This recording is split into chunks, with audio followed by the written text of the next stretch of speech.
someone in your life is rewriting your history right now. You remember a conversation differently than they do. You remember a specific event, a specific tone of voice, or a specific promise made, but when you bring it up, they look at you with a mixture of pity and confusion. They tell you that you're being too sensitive, or worse, they tell you that it simply never happened. You start to feel a cold, creeping sensation in your chest. A sense that your brain is failing you. You begin to wonder, am I losing my mind? Am I actually the problem here? This isn't just a disagreement or a simple misunderstanding. This is a calculated, psychological assault on your very sense of self. It is a slow, methodical erosion of your confidence, designed to leave you dependent on the manipulator for the truth. By the time you realize what is happening, you have already lost your footing in reality.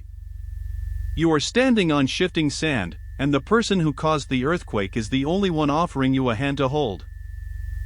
Today, we are going to peel back the curtain on this darkness. We are going to show you exactly how they do it, why your brain is so vulnerable to it, and how you can stop the rot before it consumes your identity. You've done this. Or rather, you've experienced it. Think back to the last time you confronted someone about something they did. Maybe it was a partner who lied about where they were, or a boss who took credit for your work. You went into that conversation with facts. You had a timeline.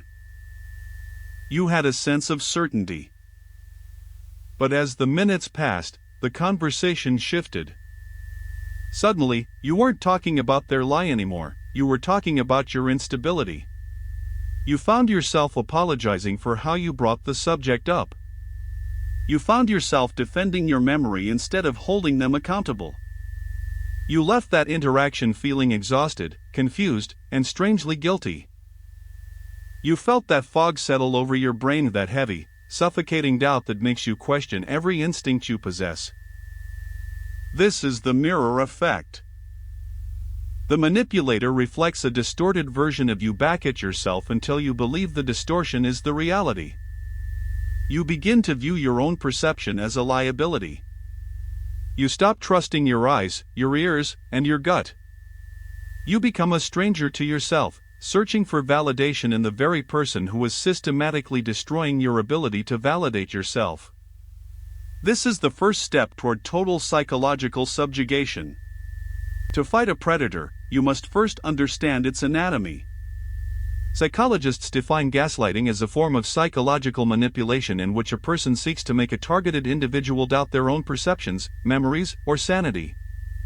It is not a one-time event, it is a pattern of behavior. It is a slow-motion hijacking of your cognitive processes. Unlike a standard lie, which is meant to hide a specific fact, gaslighting is meant to destroy your capacity to recognize facts altogether. The goal isn't just to win an argument, the goal is to win the war for your mind. When someone gaslights you, they aren't just lying to you, they are lying to your reality. They use a combination of denial, contradiction, and misinformation to create a state of cognitive dissonance. This is the mental discomfort experienced by a person who holds two contradictory beliefs at the same time. In this case, the contradiction is between what you know to be true and what the manipulator is telling you is true. The brain, in an attempt to resolve this painful tension, often defaults to the most easily accessible information, which, in a relationship, is often the version provided by the person you love or respect.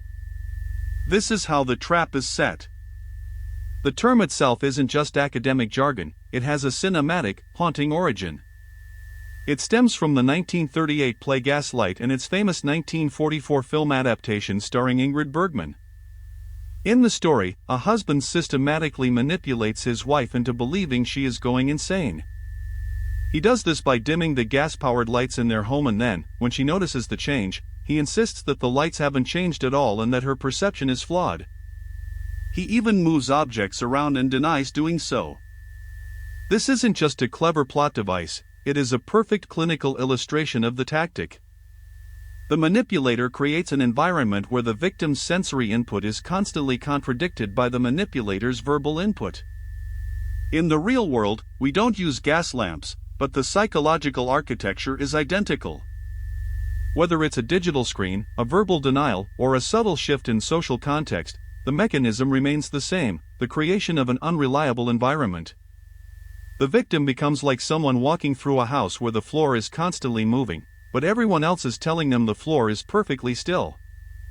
This creates a profound sense of isolation, as the victim feels they are the only ones experiencing the glitch in reality. Gaslighting doesn't start with a sledgehammer, it starts with a scalpel. In the first stage, which psychologists often refer to as the disbelief phase, the manipulator begins with small, almost imperceptible inconsistencies. They might forget a small promise, or misremember a minor detail of a conversation. When you point it out, they laugh it off or offer a plausible, albeit incorrect, explanation. You think to yourself, "Oh, they just made a mistake. It's no big deal." At this stage, you still have your defenses up. You trust your memory. You see the error, you note it, and you move on. But the manipulator is testing your boundaries. They are gauging how much friction you will create when your reality is challenged. They are looking for the cracks in your confidence. This phase is crucial because it establishes a baseline of normalcy that includes small lies. If you accept these minor distortions without question, you are effectively training the manipulator that their version of reality is acceptable. You are unwittingly teaching them that your perception is negotiable. The danger here is that because the lies are so small, your internal alarm system doesn't go off. You don't feel like a victim, you just feel like you're dealing with a slightly forgetful or clumsy person. But the foundation of the lie is being laid. As the manipulation intensifies, you enter the defense phase. This is where the friction increases. The lies become larger, more frequent, and more direct. Now, when you confront them, they don't just laugh it off, they push back. They might say, "You're always looking for reasons to be mad," or "You're making a mountain out of a molehill." You find yourself caught in a loop of endless justification. You start bringing receipts. You show them texts, you show them emails, you try to walk them through the logic of what happened. But the manipulator doesn't engage with the evidence, they engage with you. They attack your character, your emotional stability, or your intelligence. This is a tactical pivot. By making the argument about your reaction rather than their action, they effectively shut down the investigation into their behavior. You spend hours, sometimes days, exhausted by the effort of trying to prove something that you know is true. This stage is characterized by intense frustration and a growing sense of injustice. You feel like you are fighting a ghost. No matter how much evidence you present, the goalposts keep moving. The more you defend yourself, the more they use your defensiveness as proof that you are unstable or aggressive. The final and most devastating stage is the depression phase. This is where the victim begins to surrender. The constant mental exhaustion of the defense phase takes its toll. You are tired of fighting. You are tired of being told you're wrong. You begin to experience a profound sense of defeat. The cognitive dissonance becomes too much to bear, and to stop the mental pain, your brain chooses the path of least resistance. You start to believe them. You begin to think, maybe I am too sensitive. Maybe I did misremember that. This is the moment of psychological capture. You stop questioning them because questioning them is too painful. You start to rely on them to tell you what is happening, what you felt, and what is true. You become a shell of your former self. Your spontaneity is gone, replaced by a hypervigilance where you constantly scan your own thoughts for errors before you even speak. This stage often leads to clinical depression, anxiety, and a complete loss of identity. You are no longer an independent agent navigating the world, you are a satellite orbiting the manipulator's manufactured reality. The person you were has been erased, replaced by a version of yourself that is compliant, confused, and entirely dependent. To master the art of the rewrite, gaslighters rely on a toolkit of specific tactics. The first is flat denial. This is the most blunt instrument. It's the direct statement, "I never said that," or "that never happened," even when there is undeniable proof. This isn't just a lie, it's an attempt to overwrite your sensory history. The second is trivialization. This is more subtle and often more insidious. It's when the manipulator acknowledges the event but dismisses its importance. "You're making such a big deal out of nothing," or "it was just a joke, get over it." Trivialization aims to make your emotions feel invalid. It teaches you that your feelings are disproportionate and irrational. If you feel hurt, you are too sensitive. If you feel angry, you are unstable. Another tactic is countering. This is when the manipulator questions your memory of even the most mundane things. "Are you sure you put your keys there? You always lose things." By constantly questioning your ability to remember small, insignificant details, they erode your trust in your ability to remember large, significant ones. They are chipping away at the bedrock of your cognitive reliability, one tiny pebble at a time, until the whole structure collapses. Why don't people just leave? Why do so many stay in these toxic cycles? The answer lies in a psychological phenomenon called intermittent reinforcement. This is the same mechanism that makes gambling so addictive. If a slot machine never paid out, you'd stop playing. If it paid out every single time, it would become predictable and boring. But because it pays out randomly, sometimes you win big, sometimes you lose everything, your brain becomes obsessed with the next potential win. Gaslighters use this exact pattern. They aren't cruel 100% of the time. After a period of intense gaslighting and emotional withdrawal, they will suddenly become the person you first fell in love with. They will be kind, attentive, and deeply apologetic. They will give you breadcrumbs of affection and validation. This creates a powerful neurochemical spike in your brain, a rush of dopamine that momentarily relieves the stress of the manipulation. You think, "See? They haven't changed. The person I love is still in there." This tiny window of warmth makes the previous darkness feel like an anomaly rather than a pattern. It keeps you hooked, waiting for the next win, making you willing to endure incredible amounts of psychological pain just for a few moments of perceived peace. Gaslighting isn't limited to romantic relationships, it is a pervasive tool of power in many social structures. In the workplace, it often looks like professional gaslighting. A manager might give you verbal instructions and then, when you execute them, claim they told you something entirely different. They might tell you that your performance is slipping when your metrics are actually rising, or suggest that your colleagues find you difficult to work with, to isolate you. This keeps you working harder, trying to please them, and prevents you from seeking help from HR or peers. In a romantic context, it is often more intimate and devastating. It can involve triangulation, where the gaslighter brings a third person into the dynamic, real or imagined, to make you feel insecure. "Well, my ex never had a problem with how I dress," or "everyone thinks you're being unreasonable right now." This forces you to compete for the manipulator's approval and makes you doubt your standing in the relationship. In both scenarios, the goal is the same: to create a power imbalance where the manipulator holds the keys to your social and professional reality, leaving you feeling small, incompetent, and isolated. Recognition is the first step toward liberation. You need to look past the words being said and look at the effect they are having on you. The most reliable indicator of gaslighting isn't the manipulator's behavior, it's your own internal state. Are you constantly apologizing? Do you find yourself rehearsing conversations in your head to ensure you don't say the wrong thing? Do you feel like you're walking on eggshells, constantly monitoring your tone and actions to avoid a conflict that you can't even define? If you feel like you are losing your sense of self, that is a massive red flag. Watch for the circular argument. If you find that every conversation ends without a resolution, only with you feeling more confused than when you started, you are being manipulated. Watch for the shift of blame.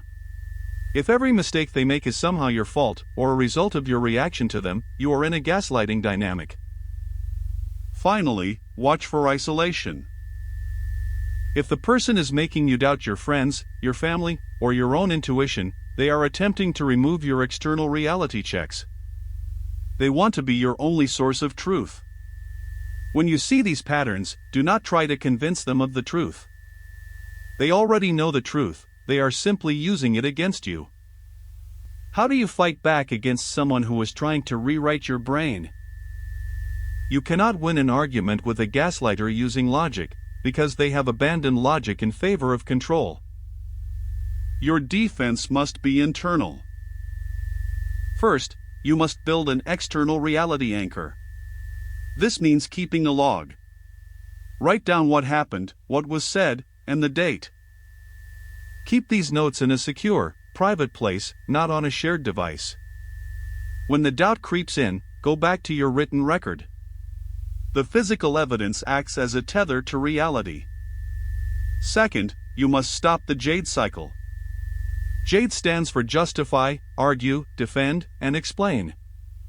When you are being gaslit, stop doing all four. The moment you realize the conversation has turned into a denial of your reality, exit the conversation. Say, I know what I experienced, and I'm not going to argue about it. By refusing to participate in the dance, you deny them the satisfaction of your confusion. Third, reconnect with your support system. Reach out to people who knew you before this relationship. They can provide the perspective that the manipulator is trying to steal. Reclaiming your reality is not about changing the manipulator, it is about refusing to let them change you. It is a process of rebuilding the walls of your identity, brick by painstaking brick. It is vital to understand that gaslighting can cause deep, lasting psychological trauma. It is a form of emotional abuse that can lead to complex PTSD, CPTSD. Because the abuse is psychological rather than physical, it is often invisible, making it harder to process. You might feel shame about being tricked, but you must understand that these tactics are designed by experts in human vulnerability. They are effective because they target the very things that make us human: our desire for connection, our trust in others, and our need for social cohesion. If you find yourself in the depression phase we discussed earlier, professional help is not just recommended, it is necessary. A therapist trained in trauma and narcissistic abuse can help you untangle the web of lies and provide the tools to rebuild your shattered self-esteem. They can act as a neutral third party, helping you verify your reality when your own perception feels compromised. Do not try to white-knuckle your way through psychological warfare alone.